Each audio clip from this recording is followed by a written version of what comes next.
কারণ খাস কলকাতায় ফের খুন প্রতিবাদী স্থানীয়রা তারা ক্ষোভে ফুঁসছেন।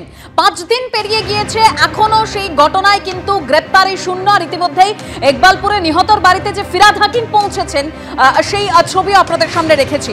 ইকবালপুরের বাড়ির সামনে মদের আসরের প্রতিবাদ করায় খুন করা হয়েছে। ঘটনায় মূল অভিযুক্ত আমজাদ এখনো ফেরার, ক্ষোভে ফুঁসছেন স্থানীয়রা। সরাসরি চলে যাব, আমাদের প্রতিনিধি শিবাশিস মৌলিক আমাদের সঙ্গে রয়েছে। শিবাশিস, একদিকে আমরা ছবি দেখতে পাচ্ছি ফিরাদ হাকিম, তিনি গিয়েছেন নিহতের বাড়িতে, কি বলেছেন তিনি, স্থানীয়রাই বা কি বলছেন এই মুহূর্তে?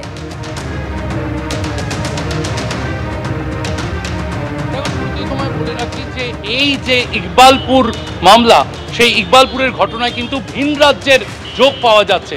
বিহারের জামুই থেকে এই যে আমজাদ, যে আমজাদের নাম বারবার উঠে আসছে, তিনি বিহারের জামুইয়ের বাসিন্দা, এমনটাই দাবি করেছেন কলকাতার মহানাগরিক ফিরাদ হাকিম। ফিরাদ হাকিম একটু আগে এসেছিলেন, তিনি এখানে এই যেখানে আমরা দাঁড়িয়ে রয়েছি, প্রীতম চক্রবর্তীকে ছবিটা দেখাতে বলবো, একটু পরেই দেহ আনা হবে, তাই শ্রদ্ধা জ্ঞাপনের জন্য প্রস্তুতি চলছে। যে নিহতের পরিবারের সঙ্গে দেখা করলেন ফিরাদ হাকিম, এবং তারপর ফিরাদ হাকিম জানালেন যে বিহারের জামুই থেকে দুষ্কৃতীরা তারা এসেছিলেন এবং এখানে এই এলাকায় বসে তারা মদের আসর বসিয়েছিলেন, তাতে প্রতিবাদ করেন এবং তারপরই কিন্তু এই প্রতিবাদী যুবককে খুন করা হয়েছে। তারা বিহারের জামুইতে পালিয়ে যাওয়ার একটা আশঙ্কা করা হচ্ছে এবং সেই কারণে কলকাতার নগরপাল, কলকাতা পুলিশের সিপি মনোজ বর্মাকে ফোনে অনুরোধ করবেন, এমনটাই জানিয়েছেন ফিরাদ হাকিম, এই মামলা ডিডির হাতে তুলে দেওয়ার জন্য, যাতে এই ঘটনার দ্রুত নিষ্পত্তি করা যায়। তাই কলকাতা পুলিশের হাত থেকে ডিডির হাতে যাতে মামলা দেওয়া হয় তার অনুরোধ রাখবেন মেয়র, এমনটাই জানিয়েছেন ফিরাদ হাকিম। এর পাশাপাশি যে ছবি আমরা দেখতে পাচ্ছি, এলাকায় কিন্তু একটা চাপা উত্তেজনা রয়েছে।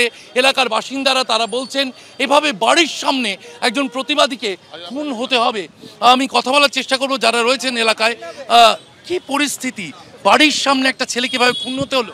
দেখুন, এটা খুবই দুঃখজনক যেটা ঘটনা ঘটেছে।